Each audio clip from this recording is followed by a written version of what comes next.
Welcome, everybody, to another episode of Inside Scoop with Alex and Jeff. I'm Alex Dingman. I'm Jeff Doss. Welcome, guys. This is Inside Scoop, and you can tell we got the man right here. We got the legend himself, Marty Eubanks. How you doing, my friend? I'm doing wonderful, fellas. How about you guys? Awesome, amazing. It's a marvelous Monday. Yes, it is. It is. And if you guys aren't watching us live, it's a terrific Tuesday. That's right. So Marty, tell everybody what you're doing. And actually, you know what? Say what you told me before, and now. You know what? It's like we have the best job, right? I can't think of anything else I'd rather do. I mean, but you can pick which one. The thing about owning your own business, you can pick which 15-hour day you want to work. That's right. But I love what I do. When little kids come in, they're waking up on the Monday morning, Tuesday morning, whatever day their class is, and they ask their mom, because they said this to me, is it karate day? I mean, and all day, they're thinking, man, how many kids you got? What other business? You got 60, 80, 100 kids coming in at a nighttime just saying, is it karate day? What a blessing. I get it on the other end because it's just weird. Like when we were talking and I'm like, man, do I miss that? I miss it so much. Like just seeing where you guys are sitting in the office, and I'm like, I miss it. I miss the tedious, mundane stuff like inventory, like weird things that people are like, you like that stuff? You like that? It's just because I'm like, I love everything martial arts. But Marty, to go with what you were saying, like my wife was like, so God, because she was slammed all day, right? Just working. So, but she's like, tell me about the best parts of your day. And then my son's like, Mom, it was karate day. And my daughter was like, oh, Mom, you should have seen we did a karate today. And I'm like, my heart right here. Couldn't believe it. So now I get to, just like you said, but now I get to see it on the other end, like actually in my house. It's nuts. It's nuts. Never would have thought that. But all right, here we are. All right. So, Marty, we're going to start with what just recently happened. So explain, you just had your tournament. What year, what annual year was this for you? Man, I've been 18 years without my dad, and I look back on that and I say, whoa, we did 25 years together and 18 years, since he's been gone. So it's, and it went by just like that, as we all know. But it's just, I learned all that. I was the kid sitting beside the ring watching Dan Anderson and Nasty Anderson and people, these names that people don't know anymore. Dan Anderson is still out there, man, doing all kind of martial arts stuff. He's really into it, with not just sport karate, but, touching a lot of different parts. That's what we try to do is, karate will attract people that the other sports didn't attract. That's what I bank on. The little shy kid that just found his niche, and he comes into karate school, and you look up, and it's 7 years later, and he's still here. Right. That's exactly right. Yeah. But you guys are doing a great job on the show. I love Rich was on not long ago, and Don Rodriguez and Miss Christine. They're people just making impacts in martial arts, just different ways. Used to it would be fighting, but now it's just a whole different ball of wax. And I'm getting to experience that, without my dad. But other than that, I was just a guy in the back seat. He did all that stuff. I got to just fight and go and run and gun. But now I'm seeing the other end, just kind of like you, Alex, when you said, and I'm seeing the other end of the spectrum. And I love it all. I do. Yeah. It's amazing, man. I mean, it's your tournament, you've had a lot of things happen around that tournament, like a few years ago, with the tornado and everything with your school, man. And then, to come back and be able to have that still, that wasn't that much time in between, right? No, it wasn't. It was the pandemic. One thing too. It was the week of. I escaped both of them. But it's. I don't know how that stuff happens. I'm blessed. I escaped it some kind of way, and I keep pushing through. There's one thing that I know. I'm always going to teach karate until I die. I've got one of those jobs that I don't have to retire. I can just I got guys on the floor. I can just watch everybody, and Haley and Braden and all the guys that I've got going through right now. They're just going to take over. It's pretty neat. The crew I got now, I've been telling them, man, the crew I got now, these girls and these boys, used to, I would teach class and everybody listens to the one instructor and we all drill. Now it's not like that. I learned it at church. It's called small groups. Put them on all these small groups, and everybody goes out and everybody talks and has fun. They sit and stretch. I come out on the floor and everybody gets uptight and I spoil the floor. That's what my wife told me one day. She said, you went out and spoiled the floor. And everybody's sitting, talking. They're playing ninja. They're doing their katas in one ring. I got a pretty good sized school so we can have different sections. And I went out and I didn't like what I seen. So I started lining them up, this old school stuff. She said, you spoil the floor. You said probably the best analogy I've heard. Yeah. And Marshall, have you ever even thought of that before, Jeff? I never. Yeah, I mean, not it's the best. Yeah, not associating that. That was crazy. That was great. Yeah. Well, small groups. Kids won't open up in a big group, just like people won't open up in the congregation, man. But you get them in a small group and they'll open up and they'll tell you everything and they'll be your friend and they'll learn and they'll go. But put under pressure, man. Especially nowadays. Now, back in the 80s, my dad threw me out there to the wolves. But right now, you put a kid out there under pressure and he won't come back on Tuesday. Exactly. So true. Yeah, I love great. It. Well, because I've said it before, and I've told my guys, I said, listen, guys, when we go to an event, we go to a tournament, I can't be the only guy helping you guys. You guys think I can't be the only coach. We've got to be one unified voice. So if Zoe is behind you, right, you got to know that Zoe, you can say the same thing I would say. And I'm not too prideful to think that if I hear you saying something that I can't be like, dang, I probably should have said it that way. Yep. Just like what you just did right now, Marty. And I never made that connection. And there's the perfect analogy. I'm not gonna be able to forget about this the whole show. I'm gonna be thinking about this. It's just like church. This is fantastic. It is. They'll open up a little bit better, especially nowadays, because the kids are not, they're not taught by eyes and loud voices. They're taught by screaming and their screens. And when you get up there and you say no and you're right in front of them, it freaks them out. Especially certain kids. That's a great point. How old are you right now, Marty? How old are you? I'll be 59 here in a couple of months. I think started karate in 1971.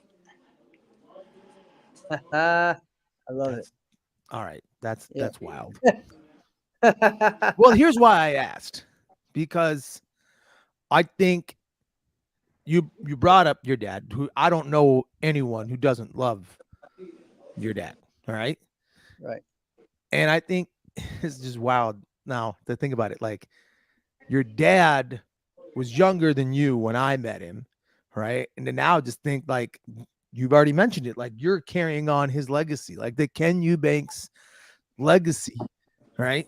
You're carrying that on big time because, and I'm only bringing it up just because you did. I know it's such an honoring thing. Some of the things that I loved about Ken, your dad, is not saying he couldn't have been. I never saw him in a bad mood, right? But every time he was around, he was just this, fatherly figure to everyone, only looked like Elvis, right? Everyone was in a better mood having him around. And I remember one time, I think I was at his tournament and it was bluegrass. And I had been there the year before. I hope Marty's going to come back. Right. Yeah. He's going to come back, but I'm going to keep the story going. All right. And I think I've been, okay, good. You're right back. Okay. So I have been at Bluegrass Nationals a couple years, but we had introduced ourselves to each other and I had done something somewhat notable. I think I beat somebody or something. And he just kind of walked by and he was like, hey, that was really good, to give me a pat on the back. And it was like a bear paw mitt, crushed my shoulder. Right. But I remember feeling oh my gosh, that felt really good, all warm and fuzzy, because he just has that impact on you. Right. Where you're just oh, how am I supposed to go fight? I'm in this great mood now. Oh, what am I supposed to go do? Right. Well, I don't know, Jeff. What do you say? Well, just about Ken. Yeah. Just how he was. Yeah, I mean, man, that guy meant so tell much us to about me. when your mom and dad would bring the supply booth and everything, man. I That's think right. you guys always.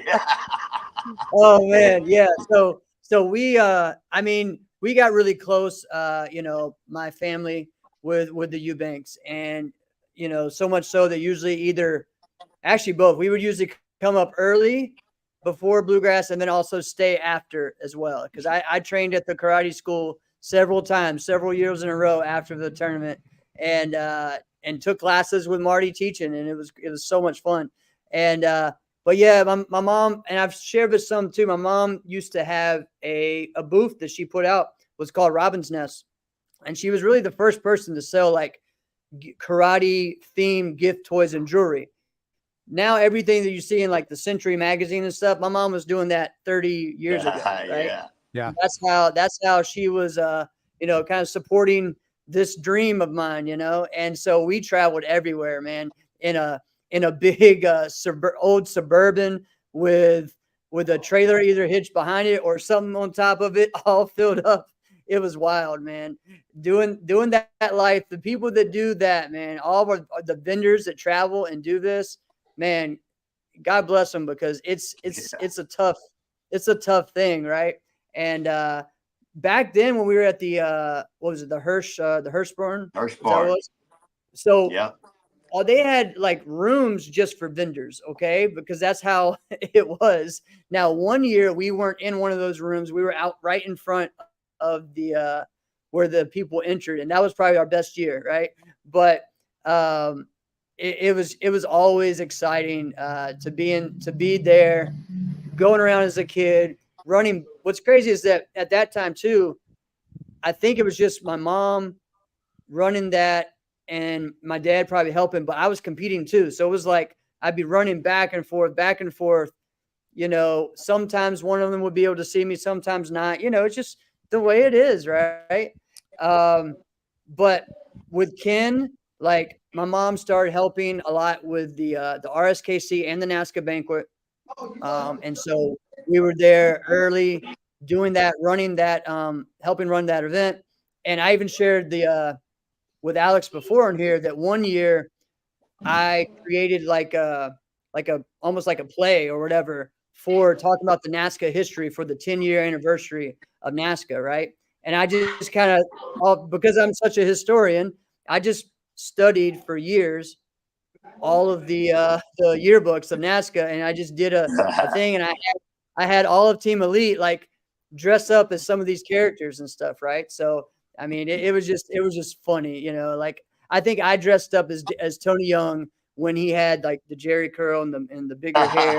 And I was just going around the ring, and it was fun. So just great memories, But what Ken was good at was always bringing people in, right? Mm-hmm. And not just saying, "Hey, I got it all." He did so much, but he also inspired so many other people to do so much too, right?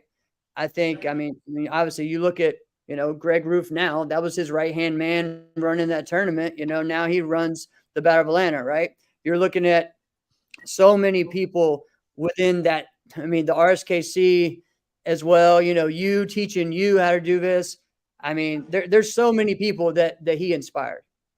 I'll let you talk some more about that. Like, but you know what I'm talking about? Like, what I'm trying to say is like, he didn't make it all himself. He taught so many people how to run tournaments, how to run leagues, how to judge properly. Yeah, and then just try to treat people. Listen to their voice, man. Just not shun them off to the side. I still hear stories that are new to me. Reed, a few years ago, Reed Presley told me about the story of him in the bluegrass. Reed Presley, icon and superstar martial artist, ready to give it up. And my dad gave him his encouraging words to say, "No, you're going to be a superstar. Look at him now." Right. Just all the different little stories that I hear. I'm like, whoa, that's awesome. Wait, Reed Presley was going to quit and just move on and do something else? Reed Presley was on here. He was just down on his luck. He told me, I mean, he'd have to tell you the exact story. Reed was just down on his luck, and Reed said, man, your dad did A, B, and C. He would just have to tell you the exact story, but that's what fueled him that way. And I can't remember that guy, black guy from South Carolina. He said, buddy, I still got that trophy your dad gave me, man. He comes up, and he didn't win the trophy. He missed his division, and my dad said, follow me, and took him to the trophy and said, I want to give you this. And he said, all the trophies I've lost, gave away, I still have that trophy your dad gave me. And he didn't even win it. Right. My dad gave it to him, but it, like, wow, you didn't even win the trophy. So much that is cool. I don't really have many anymore, but I've got two that are within eyesight right now in the Bluegrass Nationals. I got one right in front of me and one to my right. And I don't really keep many anymore. Yeah. I don't win any anymore. Those ones they're a mainstay with the clock. The clock. Yes, the clock was. Did you say clock? Yeah, I was well played. Well played. I did get to keep a few, man, so I'm blessed on that. I threw a tornado through a tornado and a fire. We had a fire at the dojo back in 2001 at the old dojo. Okay. And when we moved, we had a fire. So we've had fire, tornado, pandemic, all of it. And I don't know how I managed to keep a few of my, precious trophies that I say they were just at the right place at the right time. You know how that goes. Right. Yeah, that's wild. My instructor, that's something he'll always say, just Ken was the best, and he would send my instructor every year a bluegrass t-shirt, and he would tell me, hey, I didn't get to make it this year. Can I have a t-shirt though? Yeah. Send it to him all the time. And saying that, he didn't pick up his trophy one year. He sent it to him, so many cool things like that. And the one of the things that I always liked was getting that postcard or the thank you note in the mail from him after you went to his tournament. And, that's something that I stuck with and did, especially for everybody, like it was just a huge thing that he did after the tournament. I just thought it was awesome. He taught me to kind of go farther than the next guy. I go to tournaments to work my butt off. I take as many people as I can, and I'll work all day and do what I need to do. That's what he taught me to do. When you walk in that tournament, somebody says, hey, you want to help us? Great. I'll work, keep sending me them people, that's just because we're all politicking for our tournament too. If we're in the center ring, we're competing as instructors and promoters. I'm competing to do a better tournament than you, and when they see you in the center and I've heard it, who's the guy in the center? That's Joe. He don't know what the heck he's doing, does he? Nope. He's just running his legs crazy. Then they walk over to the other ring and they said, who's that? Well, that's Alex Demon. Man, he knows what the heck he's doing, don't he? Yep, he can run a ring. Man, that's what you're seeing right there. And then everybody's filming it. Nowadays, unless you had one of them big things on your shoulder, you didn't have a video camera. It's amazing how seeing Alex Demon at a tournament has changed from fighting to centering. But it's reality. All right, so we're going to too is, we've gotten softer, because of liability issues. That's got a lot to do with it. I know, because if you stomp the man on concrete, you could be that's an assault, man. Nowadays, you're not doing that no more. You're in trouble. But I struggle with the 13 to 11 say the things, because we're just calling everything. And that's another way to make everybody happy. Call all their points, all 13 of them. He just had 15. So, you're still making it, because as soon as you don't call somebody's point, they're going to, and that happened to me in Minneapolis. I didn't call them. I didn't think they were good enough to be a point. So I said, no point. Why does there have to be a point every time? Exactly. That's sometimes they're not good enough to be a point. Exactly. Yeah. And maybe you should come on one time. Maybe we should have another show where we should talk about that, because Jeff and I have talked about that when it's just, I don't like to just rag on the judges, because it's really hard. I'm going to say it's hard. It's really hard to call these points, because it is incredibly fast. Like I bring up a guy like Laszlo Gombos, all right, who is one of the fastest fighters, one of the fastest fighters I've fought, and one of the fastest fighters you can watch. However, he got a lot of points that I don't believe actually hit target areas, because I think he just blitzed so fast that he hit guys in the butt and in the back of the shoulder, but he went so crazy fast that they were like, well, that's clearly a point. I'm like, a point on what? To what you would say, Marty. But it's so hard to call that when it's so blindingly fast and the other guy can't even move, that you think, well, yeah, he didn't even put up a fight. Sure, yeah, that's a point, but not really. So maybe we'll have to have another conversation about that. But you're right, like it's hard. We're politicking, but Yeah. Yeah, and I try not to. I mean, I try to, that's something I still learn this day. Learn to keep my mouth shut. Because if I'm standing in the corner and the judge is standing in the corner, and we're looking at the same thing, sometimes if you blink or he blinked or he looked off, if you're not looking, it is that fast. Bailey Murphy, if you're not looking at it, you missed it. That's just the way it is, man. So, I mean, it's just a judgment call. I try to, judging's hard. I put my parents or some of the students out there and say, see how hard it is? It is very hard. Yeah. All right. So going back to with growing up with Ken Eubanks as your sensei, what was that like? Being the son of, a legend like that. Well, I knew, sensei. I knew him 3 different roles: sensei, Ken, and then I knew him as dad. I knew him certain ways you guys didn't know him. right. Exactly. You don't like your dad when you first grow up with him, but and then growing up in the 70s and 80s when he would throw me out there to the wolves sometimes, and that's especially, I mean, back then, because you can discipline your kid different back then. I don't know if you ever remember this, but if I got out of line right over there, that's where I got it, right over there.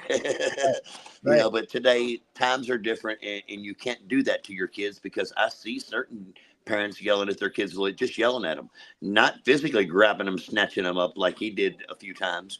It's a whole different ball game, but it was tougher. I wouldn't change it for the world. It made me just who I am right there. That's a cool thing, because he literally threw me in a few times and packed my nose with cotton and said, get back in there. And I listened.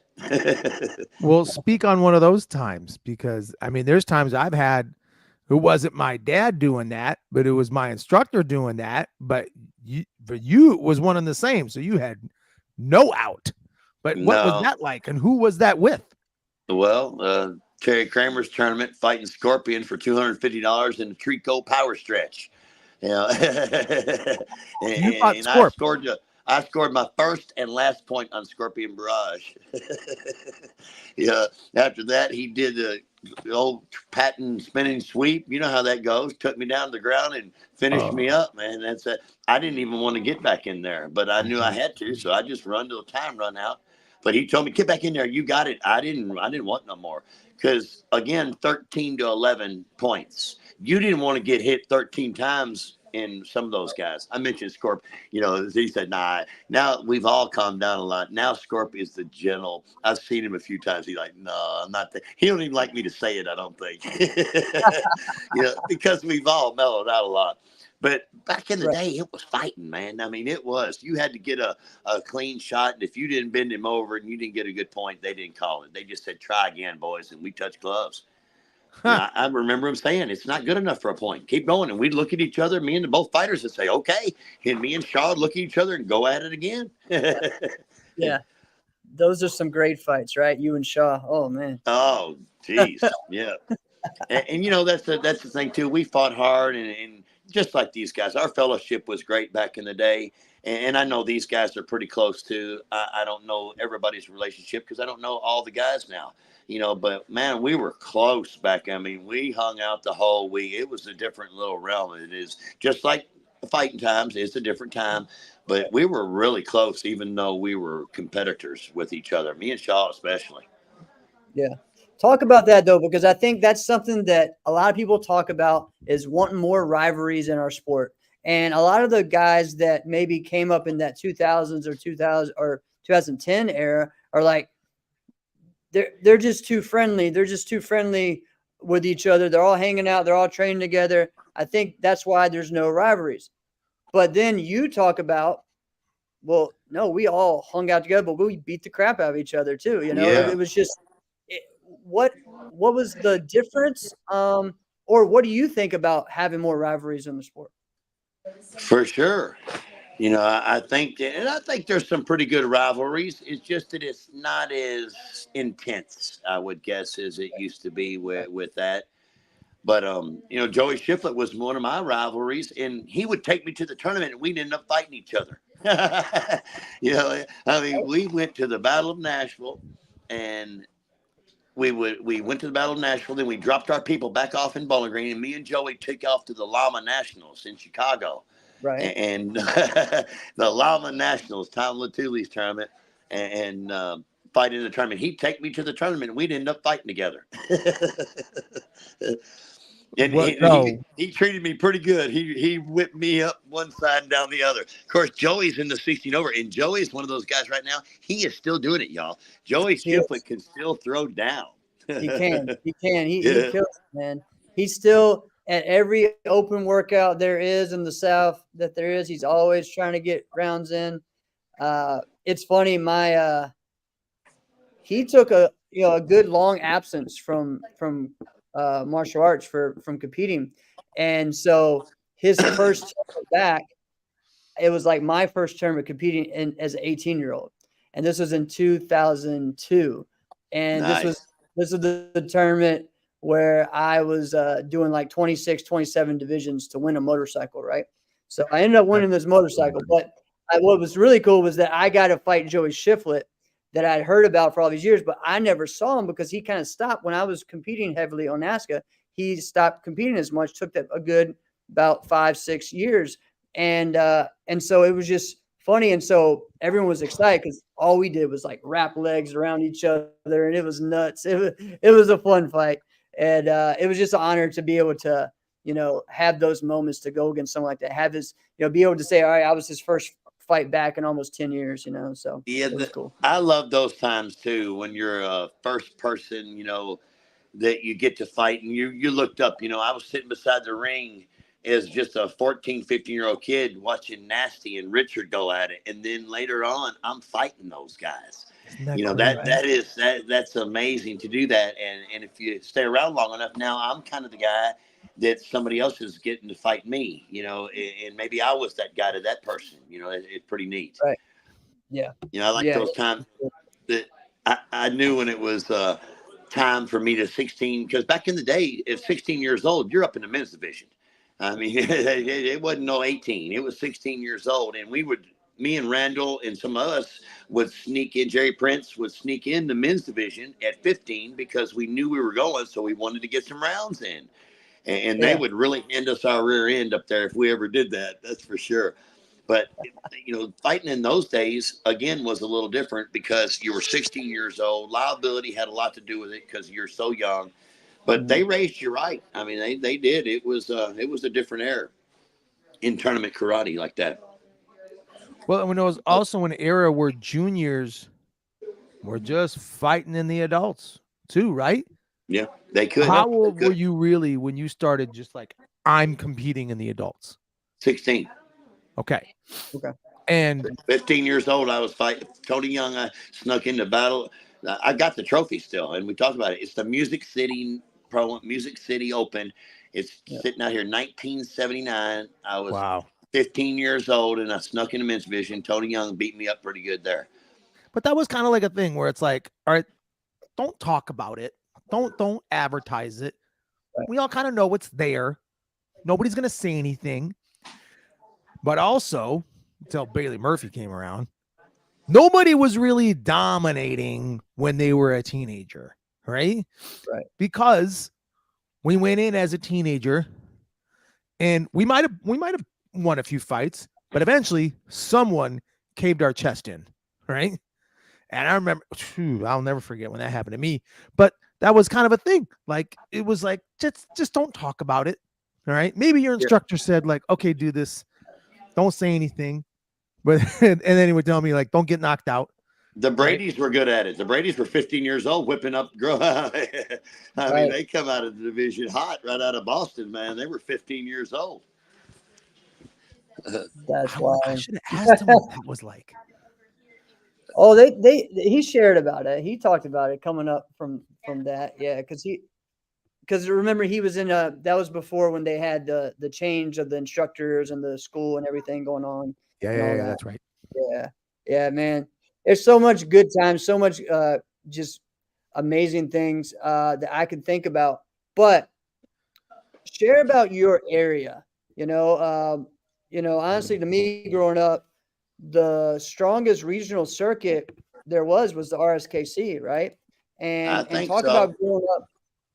about growing up in that area and just the amazing. I mean, man, there's a tournament. It seemed like every weekend with that. Yeah, it was a Region 7. I mean, Chicago and up north, they had tournaments on Sundays, so we were doing 2 a weekend sometimes.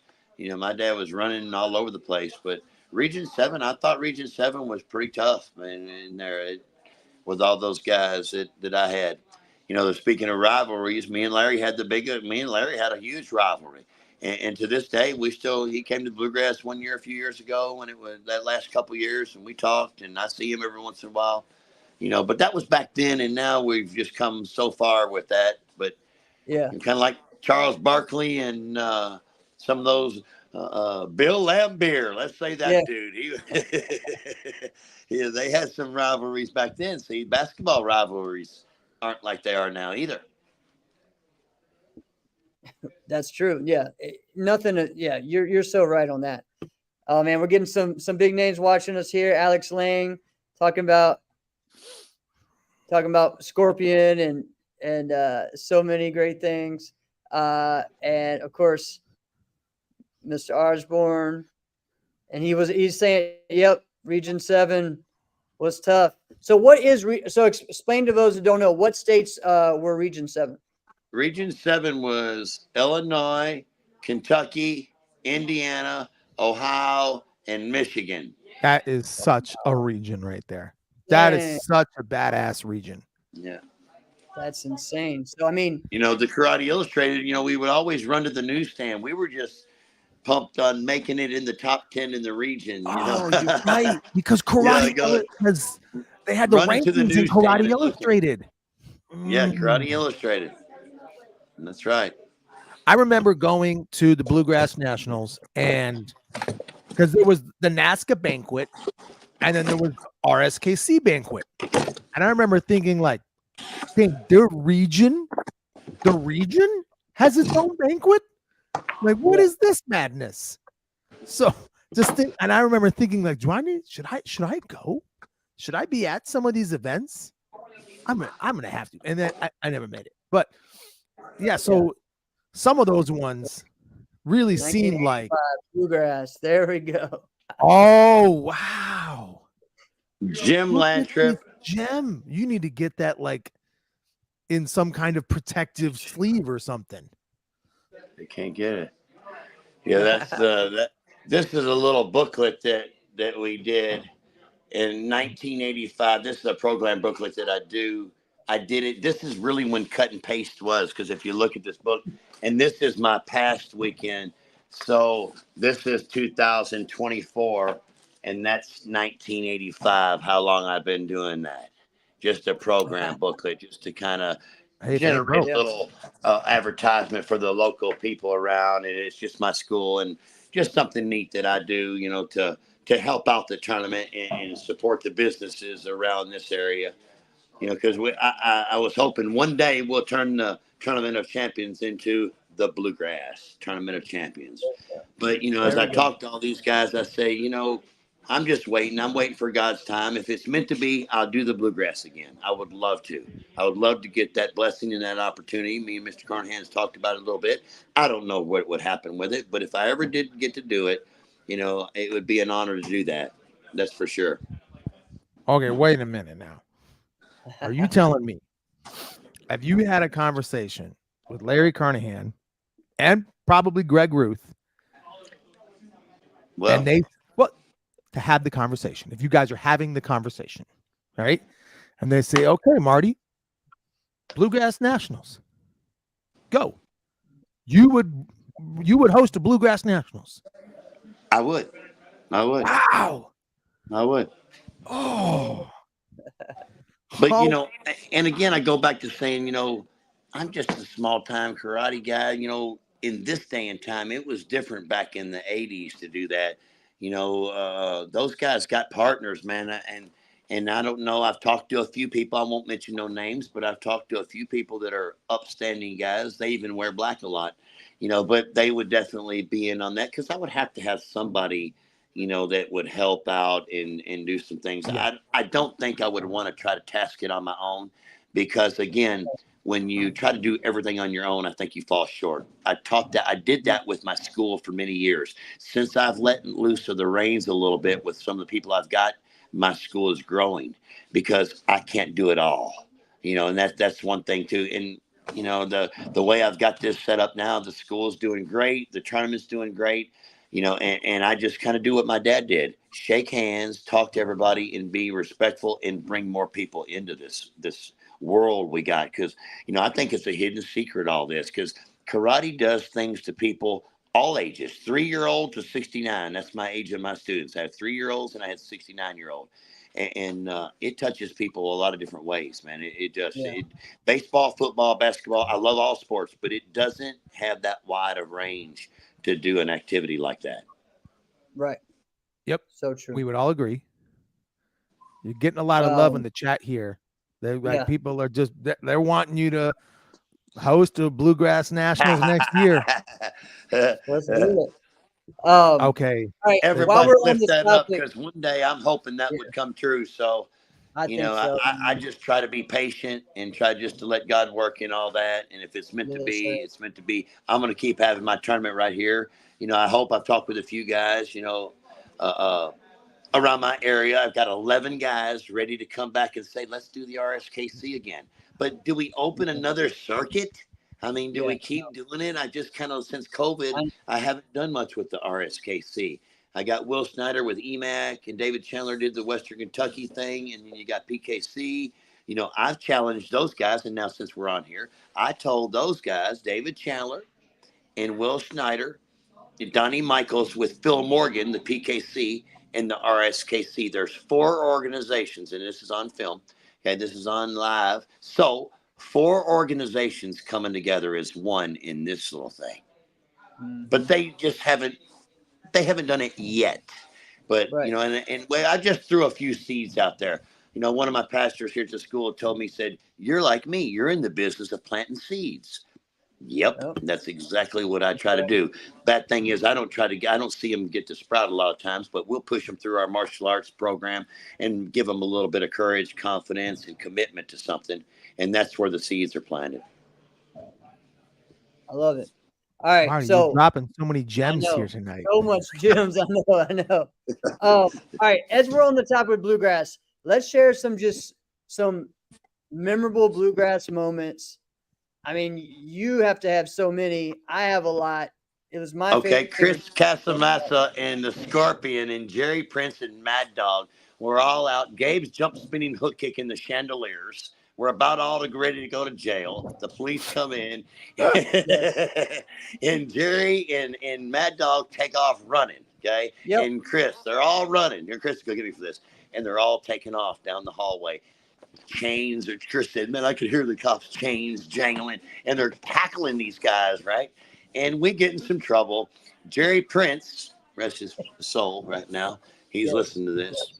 He goes in and shaves his beard off and comes back out and starts partying more with us. So I've heard this story, but from Boy Slidell. Okay, and he had a different perspective of it from the other side of this, and he shares this story all the time as well, thinking it's so funny. And like no one could find Jerry, and he shaved his beard so that way no one could find him. Oh my God! You told that story so fast, and you had it on the ready as soon as Jeff asked. Okay, wait. Retell that again, bullet point by bullet point, because that was a lot. Yeah, it was a lot. Yeah, it was a lot. That's for sure. But when we had a heck of a victory party. It was just like everybody was together, in the one place. I don't know what it was. Again, something else that was different, the fellowship, that's what it was. We all just hung out there. Nobody left. We eat. We had a good time, and that was it.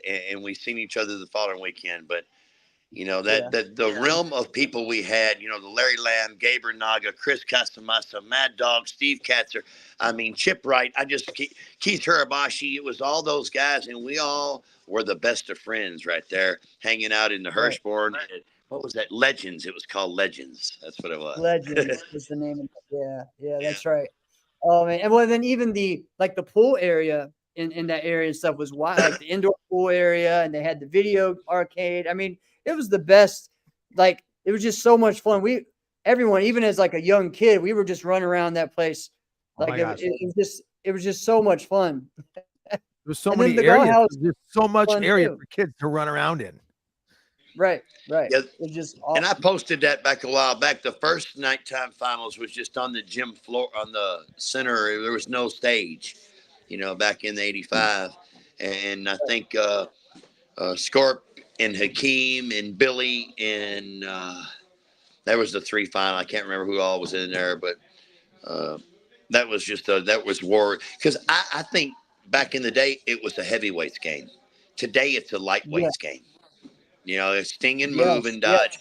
Back then, it was a heavyweights game because they made you pay when you come down that and try to score two. They're just like a center. They go, you go foul you hard, man. They coming down to their house, and that's what I feel like. The tide has changed. Also, it's a lightweights game.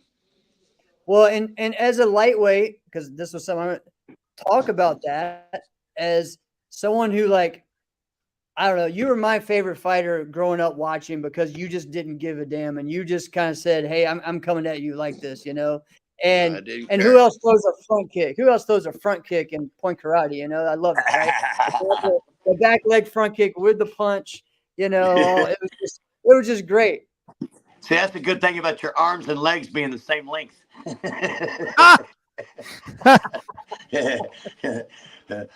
But as a matter of fact, I hit Sean Vickery last week with a front kick, week before last, up in there, I thought. And Sean's an old sleeper, man. He'll get you. And I've been telling my wife, I said, I'm 59 years old. Yeah, I'll be in the 16 over division next year. That's crazy because even in the 50, unless you're fighting a couple of these guys are still good. When you get 50, man, I still feel pretty good like that because I'm small and I can still move. Now, in Chicago, D'Angelo was lighting me up out there if he's watching. But we have a good time doing it, that's for sure. Well, Jeff mentioned that you were one of his favorite fighters to watch, really just because, I got a chance to watch you a little bit too, and watching you fight, when you're fighting the best of the best and you're in that group, it was really like, okay, outsider's perspective, having not seen you a lot going into this, I knew because I'd watched a lot. I had watched a fair amount of tape. So I had seen you fight before I'd seen you fight live. And I remember thinking like, dude, this guy better watch out for this ridge hand. Nobody throws ridge hands no more. Kevin Hopper, man, he's my ridge hand man. This ridge hand, and I remember thinking like, see, this ridge hand's coming. And it was like, and you had this like shoulder movement where you would just be like in and out, in and out, in and out. And it was, I remember thinking like, I was watching you fight. I can't remember the tournament, but I remember this guy had his leg up and I'm like, you better not put that foot down. You put that down. And sure enough, he put it down. He sets down right in front of you and you double ridge hand him. You went body, head, like bam, bam. And I remember just goodness, right? Yeah. And that was kind of it though, because you could fight like when you said it was a heavyweight game. But even if you were a middleweight or if you were a lightweight, you had to fight like a heavyweight. Otherwise, they were just going to bust you up and send you home. Yeah. Yes. Yep. Yeah. When I was a kid, I literally was 13, 14 years old, and I thought Scorpion and some of those guys out of Chicago, I thought their motive was to just make people bow out because everybody, we've seen them. They just come over and say, "You want to go on?" They'd be like, "No, I don't go on." One reverse punch or one something a little too. They just bowed out. I was like, oh, so they just making them bow out. Wow, that's crazy. So talk about in the 80s as you were coming up, and then 80s and into the early 90s, and you started battling for like overall grand championships against those heavyweight guys at these major tournaments. Yeah, Talk about the big moments that you had. 88 is when they started doing lightweight and heavyweight and splitting up the grands a little bit. Up until 87, they were doing all 1 grand. Okay. You know, but in 88, later part of 88, it was oh, you know, they started splitting them up because I got the trophies I got was, you know, lightweight grand. 1988 Capital Classics, it was all 1 grand. So it would have been 1980, late 89, late 88, 89 is when they would go to the other grands. Okay. Okay. Awesome. And so, you know, some of the video that I've seen either all over Facebook or YouTube is, you know, there's some of you fighting Nasty. There's you fighting like all the heavyweight guys. What was that like? Like for me, I just love watching because you got everybody like like you could hear the whole crowd going, Marty, Marty, like you knew how to get everybody pumped up. And it was just exciting, right? And that's kind of my goal, Jeff, is to, you know, I even do it to this day. I want to make the judges snicker a little bit at me. You know, I want to make the crowd either love me or hate me, you know, and I want all the other guys to say, man, he's crazy, you know, and he's just having fun out there. You know, I kind of want to get the crowd into it a little bit, you know, that's for sure. When we went over, me and Mafia and the Brady's went over in Italy one time, and that was an experience because we fought out like in the middle of an arena in a square, and they rolled out their louvers, and it was a whole different thing. Yeah, it was in the middle of a downtown square, and all the buildings rolled out their louvers. And from the sandstorms, that's why they had the louvers. But we were fought in this square, and in a ring, and that was in Italy, and they, you know, you could follow up on the ground. You could get a point for a sweep. So if you did a sweep and stomped him in the head, you could get 3 points. Wow. What? The head kick was 3 points. So if you swept him and got him to the head, you get 3 points. Oh my God. I would never fight there. Never. You can get kicked in the nuts, you can get swept, and you can get curb stomped. Yep. All in one clash. Yeah. Johnny Gyros, Johnny and Mad Dog, they taught me how to sweep. I went out to Mad Dog school, and you know, Johnny was there, and we all had a good time, and they teach you how to sweep all right. You know, but he trapped my front kick once. I got that on a Rose and Lou Casamasa's California State Grand Nationals was 1987. That was the last year of the California State Grand Nationals. 88, Muhammad took it over. Okay. So 1987, I fought Johnny for first and second, and he swept and stomped me in the head, supporting leg, kicking bad. And then I fought Richard for the final match for Grand, and he beat me up too. Everybody liked to beat me up. So, wow. I mean, you've talked about some just amazing matches that you've had with some of the big legends over the years. List off, I mean, you've been doing that already, but list off some of the names of all the greats that you fought. Be from the Kevin and Larry and Ibby and Shaw and Alberto and Jose Pacheco and Peter Gilpin and Joey Shiplet, Jesse Thornton. Man, just a bunch. That's just lightweights. Right. And then there's, you know, your other guy, Leonard Creer. He was out. He was tough. Yeah. Leo Creer. Yeah. In New York, you know, George Beeson. He was always tough. Bodie, they called him. He beat me up one good time. Yeah. You said Ozzy. Richard Osborne. Richard Osborne's been around a long time. He's got some stories too. Don't tell none of our stories. Oh, okay. Man. That's so good. So the list is extremely long of all the legends and the greats that you had 68 people at the Battle of Atlanta. They had to do and this was all in a lot of divisions. There was over 60 in some of the divisions. They had to do 2 rings of each division and then bring them down to all that. Who is somebody who you really wanted to fight and you're like, damn, just never happened? You wanted to fight, it just never really happened. I don't think there would be. I think I've younger. I would these guys now, Jack and Bailey. You know, if I was in mind, you know, Jack and Bailey. If I could look back and Jack Felton and Bailey, there's the 2 top guys, man, that are out there. Yeah. Mr. Price, Anthony Price, is saying that you wanted to fight him. Yes. He beat me up too, man. He axe kicked me, man. That's why I'm so short. Yeah. I think I did hit Anthony with the front kick one time though too. He axe kicked me, but I think I got him with the front kick. He's equal opportunity with that axe. Yeah. He'll get everybody. Yeah. I never fought him, and I think I got axe kicked.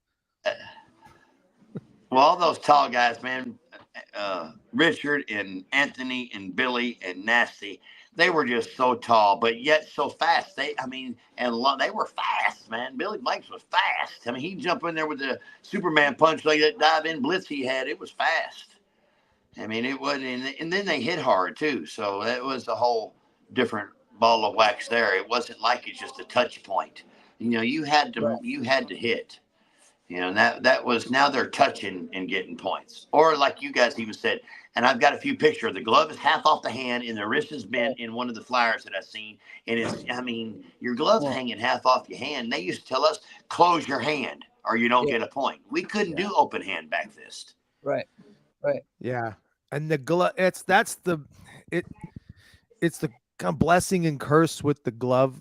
Like, I'm really glad that we have the gloves that we have now, because I mean, your hands and your fingers, they are protected. And then people are protected from when they get hit. Like, you've gotten fingers before. Have you gotten fingers before? I've gotten fingers before.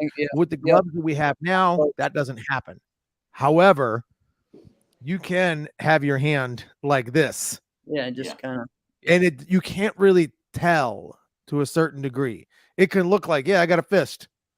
Well, what they're doing too, I'm an analyzer. They are hanging on to the strap. I see this glove half off their hand. I mean, it is that far off their hand, and they're hanging on to the strap of the glove.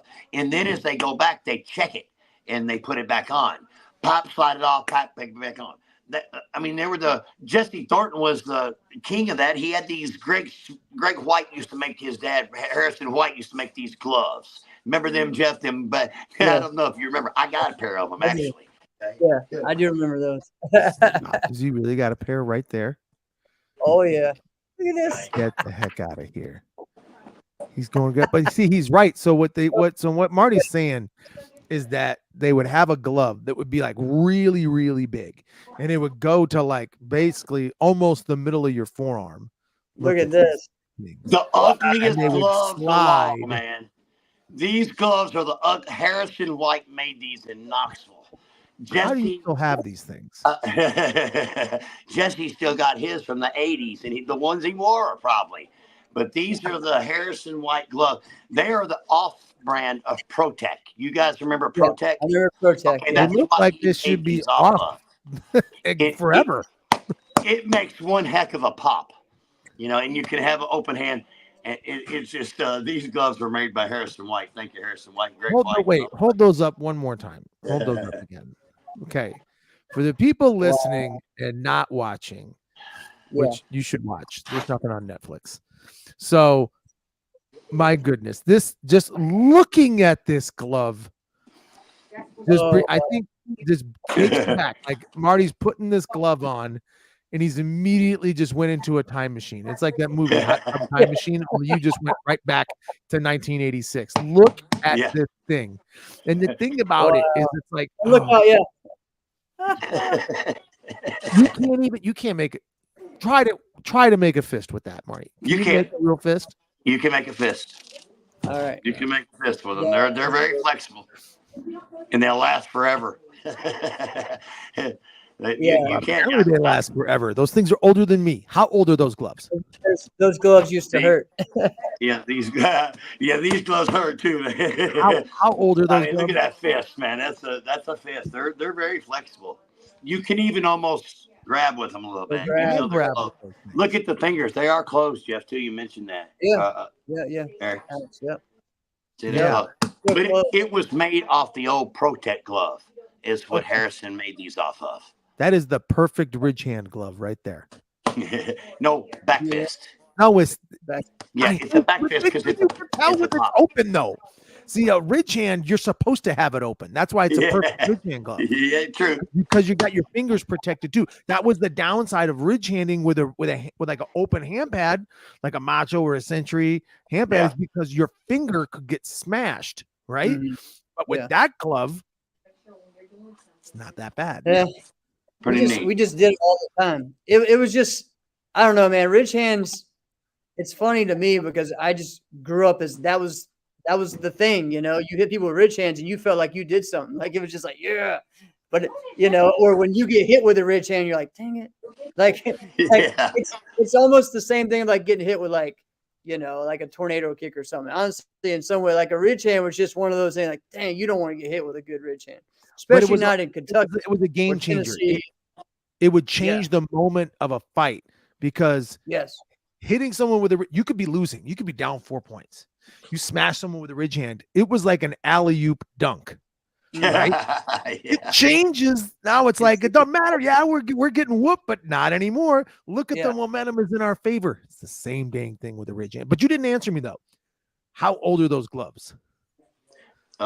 Those gloves are from the 80s. Stop. Yeah. I had a glove. Kid you not.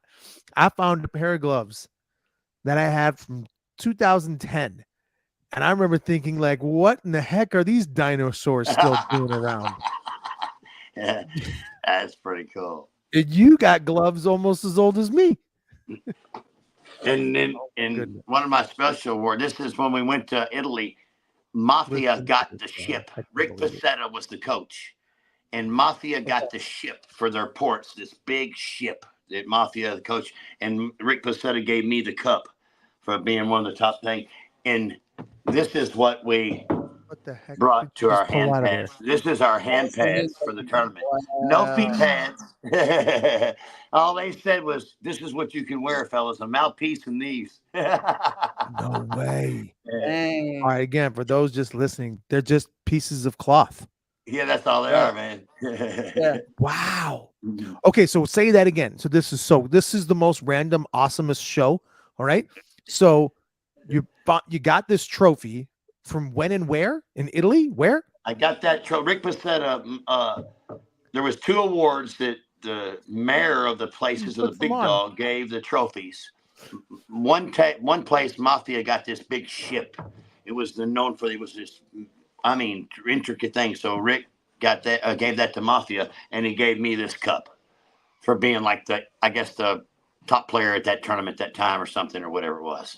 Like the MVP award kind of thing. 1990 kickboxing, Jesolo, Italy, American Goju Karate International from Rick Pacetta. Wow.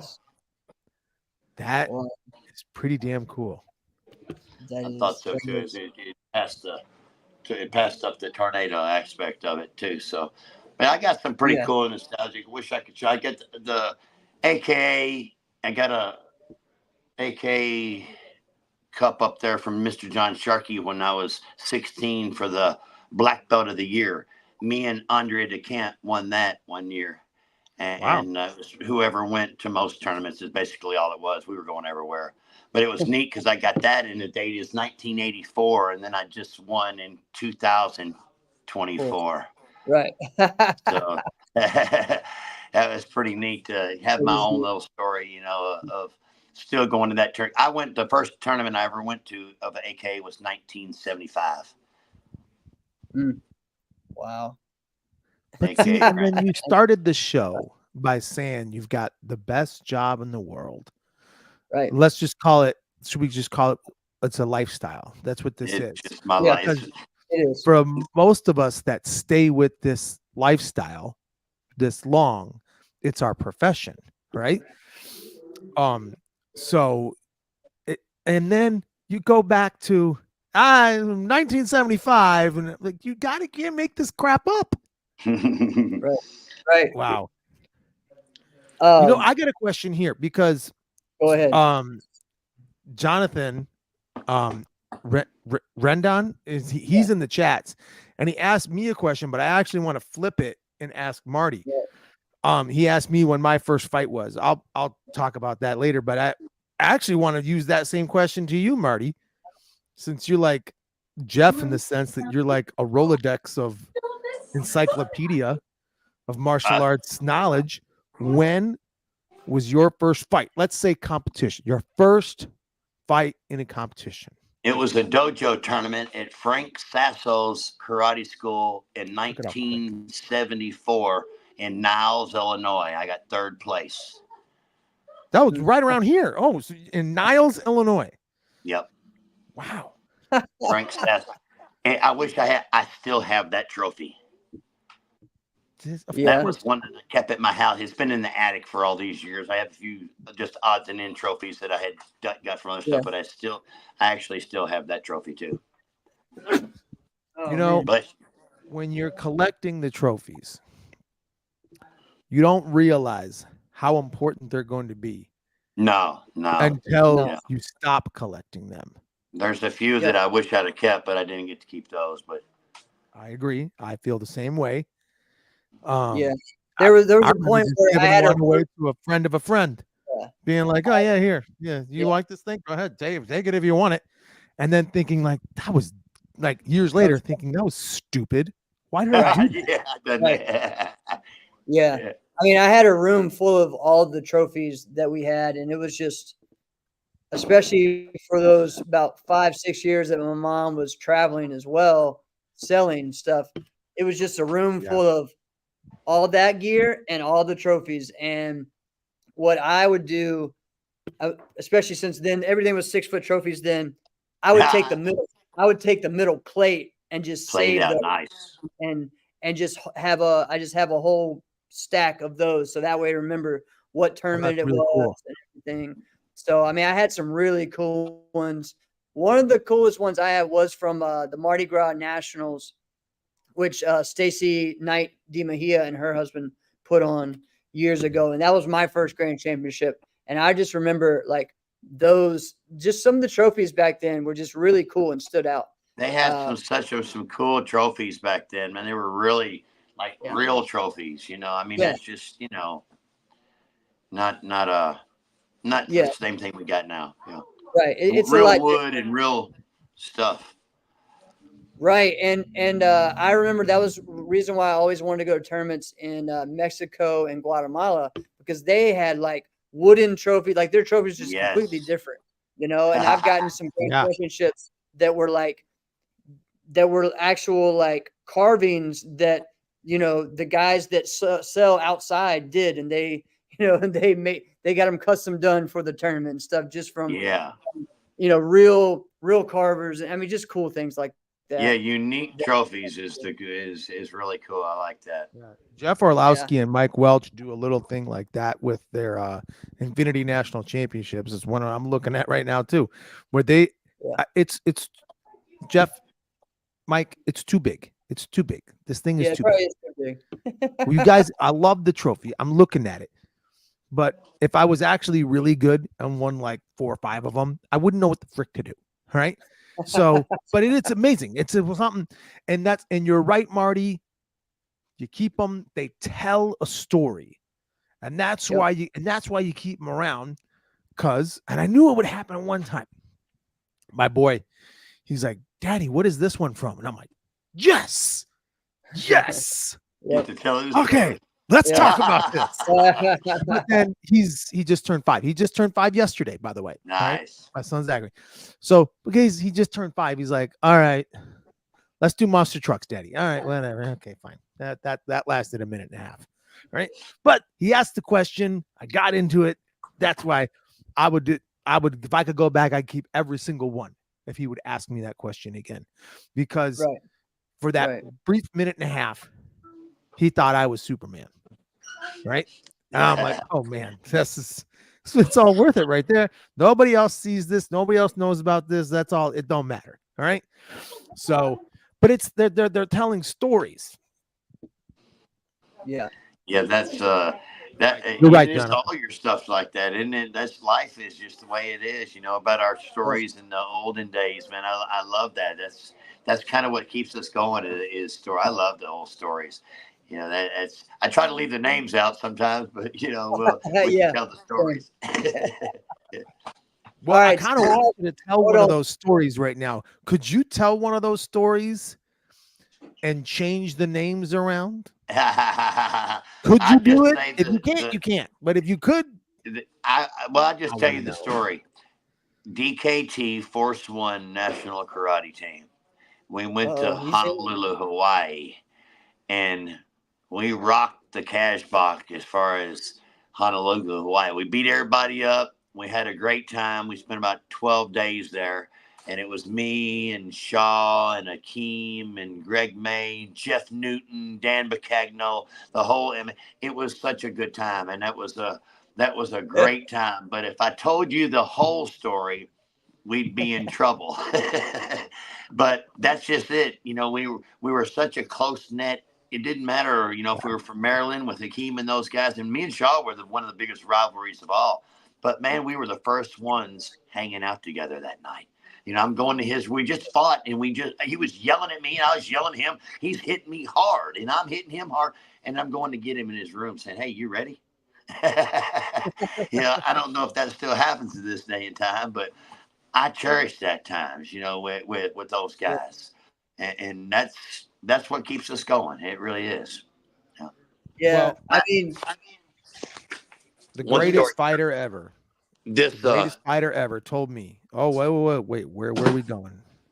What is that's this? What is and this I trophy? want to give a plug out to Don Crenshaw. I don't know if you guys ever knew Don. yes. Don Yes. Crenshaw I was know in Don very Memphis, well. Tennessee. He came to Yes, my sir. tournament this weekend, Jeff. And I Really? want everybody to lift Don up in prayer. He's going through some health issues there. And I mean, he Okay. wouldn't care if I told you about it. But you guys lift him up. But Don was a superstar martial artist. In that trophy, I kept that one right there. That was the Crenshaw Gold Cup Challenge in 1987. I realized I was doing good when I could beat the guy that beat my dad. We would go on and I went to the tournament. I had to fight Bull Rogers, which was a full contact fighter out of Memphis. And he's fighting in a point tournament, fighting me. He's a heavyweight and he's killing me, but I end up beating him. And then my dad fought Donnie Danner from David Eaton's, and Donnie beat my dad. And then I had to fight Donnie, and I prevailed against Donnie. So I got to do that 3 different times. And that's a real cool story, is beating the guy that beat your dad. Then that I go, wow. And he'd shake his head. He's like, there you go. And that was kind of like that, a confirmation that you got this. And I was like, yeah, all right.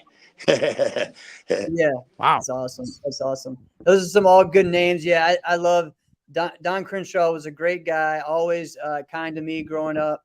And I knew Donnie because I was really good friends with one of his students, Caleb Unland. We grew up together. Yes. Competing on Team Elite and just best friends growing up. So yeah, there's so many great stories and great. So I'll definitely keep Don in my prayers. All right, one story I gotta share that I just thought was hilarious, and I found out about it more.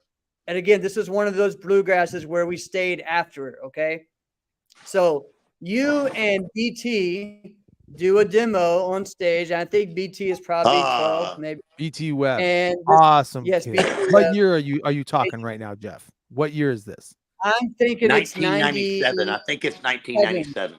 It was 97. Oh, man. And so Jeff, Marty beat you. Oh, I know. He's doing his form, right? And Marty is breaking boards over this young kid while he's doing this, right? Well, wait, stop. What did you just say? What happened was I used to do this Sanchin form. Yes, Sanchin, yes. and I did this sausage for him, took off my gi top, and then BT comes up and jumps up on the stage and takes his gi top off like, I'm going to outdo you. And he starts doing the form better than me, you know. And then I shoved it down. I said, no. And I started doing breaking these boards on his thigh and on his fist and on his head and on his shin. And all that. So BT's out there doing a form, and Yeah. you just start wailing on him with boards. Yeah. But the thing is, I following. don't think these were boards to be broken. Some of these boards, all right, this is what was funny, because I remember that. Yeah, Ken was like, some of these boards are from like the shelves that were in here or whatnot. Like, Job. Yeah, They were. Yeah, They were, man. I can't find them. Oh, let me take this shelf up and saw it up. Yes. It's so crazy, but it's man. I beat him to death with that board, man. I remember seeing it. It's still out there. I see it every once in a while. I hit it like 4 times. I'm like, why is this board not breaking? I'm beating BT up with this board, and it was not breaking. Yeah. We're talking real boards, not just them things they can thump and break. I'm talking boards you get like sealed, varnished shelves.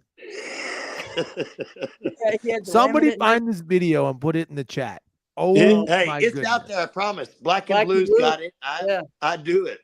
It's on we there. gotta get Wally on the show. We gotta get Wally Faulkner on the show, and he's got to put this in the chat for sure. I know. That was tag Wally Faulkner right now. I remember us all watching, like, oh God, and then, being with Ken and Kim later, like, oh my God, they were like, dude, those weren't actual boards. Like, they were talking about that the whole week. Oh, it was so crazy. But there was that, and then I know for me, like, just seeing you. People don't talk enough about you also just as a complete martial artist, like you had a lot of Japanese wins, first place wins and grand champion wins, and I loved seeing you do Hengetsu, what was that, Battle of Atlanta? You won the Japanese division. You on stage that year? I could only win if Gabe wasn't there. Hey, you got to take him when you can, right? That's right. That's right. Oh, man. Hey, well, anyways, I know this is just, we could go on for hours and hours. I know, but this is so much fun, sharing just the stories. For me, growing up, it was just entertaining to see you compete, but also like be someone who didn't back down from anybody. And, being a shorter guy that just went after everybody and loved every moment of it too. Wasn't a mean person. Was just having fun, right? That's right. That's right. I mean, I kind of, are you the person that you meet the person?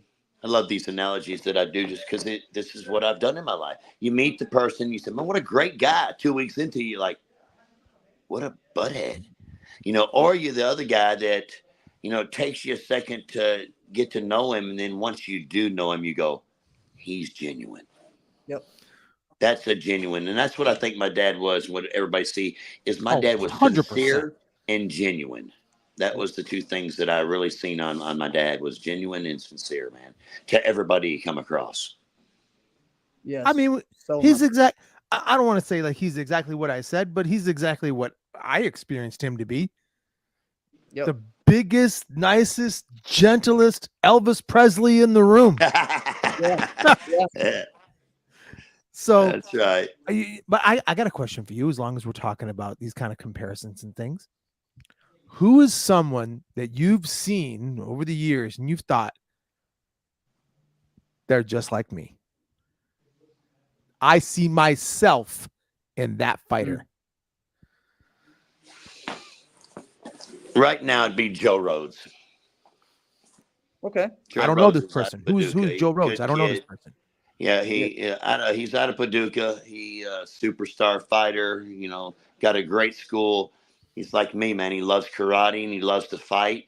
And he'll get a little, talk a little trash, but after it, he'll say, yes, sir. Yes, sir. Yes, sir. Yes, sir. I'm sorry. Yes, sir. We got it. Hug. That's it. But during the battle, man, we're all, kind of out there to win. That's just the way it is. And sometimes we are going to get in their head mentally or emotionally. That's part of the game too. Right. Muhammad Ali was the best at it. He had them tore up before they ever got in the ring. That. Yeah. Well, that's also true. What about you, Jeff? Yeah. Can you think of somebody who you're like, I see Marty in this person? That's hard. There's been so many from the years, you know. I mean, for me, I feel like anyone in that came from that Kentucky or Tennessee area have a little bit of Marty Eubanks in them, you know. And so growing up, it was just like that. Everyone wanted to throw a ridge hand like those guys. Like we wanted to throw an Olympic karate ridge hand is really what we called it. You know what I mean? Like that's what Yeah, it was. Like we you're wanted right. to throw a ridge hand like Brian, like Thomas, like Marty, like Gene Peck, like these guys that were just, you know, whooping everybody. You know, it's just what you wanted to do. And then Thomas other Wright guys, is a great yeah, person. other guys That's a from, great analogy. yeah, those are guys that really, you know, just remind me of that, you know. So as far as now, I don't know. That's a I hard don't think one. now, You but know, I think maybe Hamid Feruzzi. I love yes, Muhammad. yeah, Great fighter. Hamid, Yes. yeah, Hamid Hamid Feruzzi. definitely. Because your guys' movement was very similar. I think Hamid was faster because Hamid literally ran, but the way, like what I was describing about that shoulder movement and jumping in and throwing that double ridge hand, like that was him. That was you, It's true. right? This is pretty damn badass. I got my ridge hand actually. I always watched as a kid. Jimmy Tabarez and Freddie Latuli was the two that I really liked their ridge hands. Freddie Latuli has come up on the show multiple times. Yes. The Going Simone. That's what he So had on the back of his gi, the Going Simone. another thing, just you've named several of them who people maybe don't know, but who's someone else that maybe it could be from your school, it could be from the past that people people may not know about them, right? But they were someone that you looked up to, or you were like, all right, this is a high level competitor. You know, like who's someone that maybe People just don't know about yet. or not even yet, or just ever from your time when you People were just fighting. never got to know. Yeah, never got to know him. Dennis Chin, man. I mean, he didn't get to travel much, but he was one of my sidekicks there, and he got to go to a few, but not. You know, he was just a person I looked up. He was a few years older than me. Good businessman. You know, had a lot going for him right there. Great fighter. You know, just an all around good dad. You know, a lot of things that I looked up to Dennis with. You know, just had his ducks in a row right there. What about like that late 70s fighters who were the top of that time, but people, because unfortunately, you know, the time is, because I feel like a lot of times we talk about Nasty, we talk about Richard, we talk about these guys, but those guys in the 70s, some people think they weren't as good as they were just because they weren't Nasty. We just know Nasty, you know.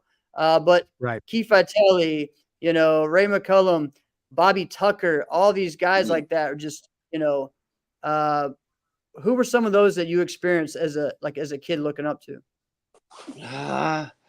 I mean, depends on what area you went to. You know, if you went up in California, you know, you had your Satch and all your BKF guys and all those guys.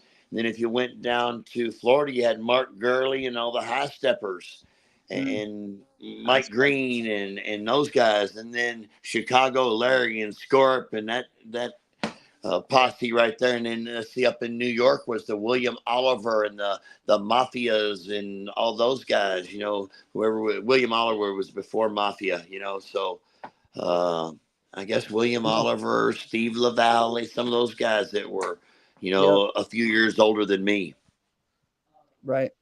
I love it, man. There's so many. I shared something in our group chat the other day. Bobby Tucker is posting all kinds of great stuff right now from the 70s and the 80s. And he's putting so many things. And a great story was just that several of the fighters went to Chicago and they lost because of groin kicks. And the Southeast was the only area that didn't have it. And so he kind of petitioned to get the rest of the area to do it. So that way they could at least compete on a national level, because it changed the game big time, you know. Stop. And, Wait a minute. Someone Yeah. petitioned the league to allow groin kicks. Well, listen, if the National League does it, then you gotta find a way to do it. If not, you're training Change the wrong league. for the sport, you know? So that was just the way it was, right, Marty? Yeah, no, Dude, losing that's groin right. You kicks, know, you could losing twice. Bobby Tucker had the fastest little groin. I mean, when you talk about groin kicks, man, Bobby Tucker had a little slip groin kick that hit you, and then he would back fist you, so he'd almost do them right at the same time right there. Bobby Tucker was fast. I mean, I got to see him fight a few times. You know, he was fast as all get out. Jeff Farmer, Bobby Tucker, and Vernon Johnson. You know, some of those guys back in the day, man. They were all kind of out of Vitali's Karate and Joe's place, Mr. Corley. Yep. Yeah, they all are, a lot of them from that area, but really the South Carolina, you know, just that South Carolina crew. And it's Robert cool to Harris was always a wrecking force too. Robert and Jesse, Robert, Jesse, and Randall DeLoach were the three top United guys that would, you know, go everywhere. I like this saying. Mr. Eubanks didn't spar, he fought. That's right. Okay. This is enough of the genitalia violence. All right. Yeah. I have a question. This happened. Actually, it was Travis Plowden to come around. It was about almost 10 years ago. He came around. I see where Ron Jenkins just popped in right there. He was the coach of DKT Force One. He's been in the chat the whole time. Yes. Man, we almost got in trouble, Coach. I'm sorry. Okay, I got a question here. It was about 10 years ago. So that's nothing to you. You can remember 50 years ago. It means nothing. All right. But I think it was Travis. It was Travis Plowden. He came around. It was at the Battle of Atlanta, and he was going around to guys. Went to me, a number of other guys. Went to you. Said, who are your 5 favorite fighters of all time? Yeah. So someone's asking you your 5 favorite fighters of all time. Go. Does that include now? Yeah, it's 10 years later. Okay. It's Jack Felton is probably one of my top guys. That's for sure. I always like Jack. Brian Ruth, because I kind of made Brian was like a me, but on steroids and could kick.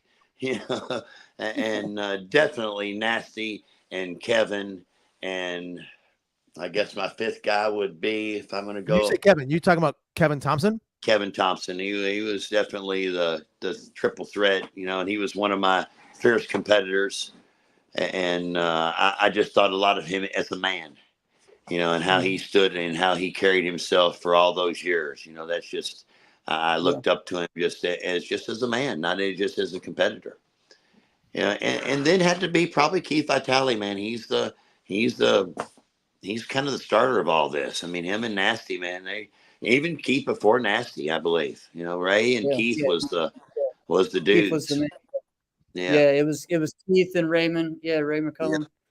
That were the guys, the number 1 competitors for those 3 years in a row or something like that. I think Raymond had it for 2 years, and then Nasty kind of took over from there. So, amazing. That's Nasty a great. Is the inventor of the dive punch. Recap your 5. I want to recap your 5 again. So say it again. Jack Felton. Brian Ruth. Brian Ruth. You say Who else did you say? Nasty Anderson. Kevin Thompson. Vitale. And Keith Vitale. Yep. And of course, there's many good, you know, Pedro Xavier, me and him, man. Pedro, me had some wars, and the Brady's. We had some wars too. There's so many good ones to list. Well, that's why you gotta say it, though. That's why you have to say favorite. Yeah. Because if you say favorite, then you go, oh, okay, we're having fun. Yeah. The moment you say this is the best, people lose their mind. Yeah, Alex. Right? With you and your kicking list. Yeah. It's not my fault that when I say best, I'm right. It's not my fault. It's Oh, everyone man. else's fault if they get caught in their feelings. If you want to be right, just listen to me. No, I'm just kidding. Except I'm not. Oh, man. I love it. Thank you so much for this. We'll have to have you back on for some more talk. I mean, there's so much more to talk about, but this We has been gotta have fun. you on for round 2. This was Well, fun. Yep. like you guys said, karate is my life, and it's what I do every day when I wake up in the morning. It's what I do, and it's the last thing I do before I go to bed. I mean, it's just it's just it says that it's the way of life, and Yes, sir. just Oh give you. yeah, take us on a tour of the school. Look at this. And I this love is it. the tornado Nice school, school, actually. man. The Hey. tornado school. Yeah, I didn't want to move, but when God says move, He will move you. Pro shop Yep. My goodness. Yeah. and office. Yeah, keep us going. Look at this. Check it out. That's oh, there's 2 of the guys. Hey, guys. Yes. Cool deal. Oh, man. Thank you But so much, yeah, Marty. I'm proud of my school, and we I love would what be we proud of do. you. That's This for is a sure. good looking spot. Yeah. Yeah, I'm Definitely. very blessed. Very blessed. That's here in Bowling Green. There's about 7 or 8 places, and I don't do a lot of marketing because I've been here for 45 years teaching karate. I mean, in the same town, doing the same thing. I grew up here. I went to elementary school here, and if karate comes up, my name's going to be in the mix. And frankly, I don't want everybody to come here. I want the ones that want to seek out good martial arts. And my game might not be for everybody. I still teach the respect. We still do katas and weapons and all our stuff. We do push-ups. If they're not acting right, I've had them do push-ups before. I still try to keep it as much tradition as I can. That's for sure. But there is a fine line with all that, guys. You know how that goes if you've seen karate schools now. Yes, sir. Yes. Yes. But yeah, I'd love to come back on. I'll talk karate all day long. I appreciate you guys for having me on here. We Yes, sir. appreciate you for Thank you. jumping on with us. It was a lot of fun. Jeff and I have talked about having you on for quite a while. So we're Yeah. really, really grateful and thankful that you came on with us. You blessed the show. You blessed this. You blessed the insiders. We're thankful. Yep. And you dropped so many gems tonight. How many You did. and I don't want to call them one-liners, but how many great things have you come to us with that I'm going to keep with us forever? Martial arts is like, it's like church. It's like church. It's like having Groups, man. your church and then your small group. That's what it's got to be like. I couldn't believe it. It was perfect. Perfect analogy. Well, just about everything my dad told me has come true, and I didn't believe him at the time because he's dad. You know how that goes. But now that I look back and I see all that, I go, sometimes you got to let time go by before you can see. Right. I love it. But yeah, you guys have me back on sometime. Short notice, whatever it is, man. I'll talk karate all day long, and Yes, you guys keep doing it, keep building this sport up because this sport is a little different than the other sports. It just does different things to different people, and I've seen Yes, it, sir. and I've watched. You don't have to be a tournament champion. You can be a dojo kid. And that's some of my people out here. They don't even go to. I mean, what's the percentage of your school that goes to Right. tournaments? 20, 10, 15% if you're lucky. I mean, you're not many, but then you got all these good dojo kids in here that are just needing something, so they can find just a better way of life inside the job, Well, so many of us were like that. And it doesn't matter. You can be like a superb athlete, or you can just say, I don't really have anything in life. All right. And we do see a lot of kids that just kind of trying to find their niche, like what you said, trying to find their niche. But then you can also have other things. Like I remember hearing this. It was a student of mine who then became teammate, then became friend, named Ross Cook. And his dad told me, he said, I had to sit Ross down, right, and say, hey, Ross, you're a senior in high school now. He's about to be senior. It was like a junior, senior. He says, I want you to pick one thing. You're phenomenal at football, but you are a champion in martial arts. What are we going to do? And Ross turns to him and said, Dad, you can't really be a world champion of football. And he goes, all right, so you made your decision? He says, yeah. Now, I'm pretty sure a Super Bowl is a world champion, but come on now. But anyway, anyway. Oh, man. But yeah, Good stuff. but that was a kid who was pretty damn athletic and could Yeah. make multiple decisions and just loves martial arts. Right? Nobody joined martial arts from a quality school and hated it. Right? You can go to some Joker type schools. Yeah, that can happen. Right? But that's none of us. Right. Nope. Okay, we do this all night. I know. I could. I talk all night. We need to get four squares on here. We'll get Richard Plowden on here, boy. We'll really break the house down. Roll it down. That will be another one. Thank you, Marty. Appreciate you guys. Have a great rest of your day. Yes, sir. This has been another episode of Inside Scoop with Alex and Jeff. I'm Alex Dingman. I'm Jeff Doss. Thank you guys. See you next week. Have a blessed one.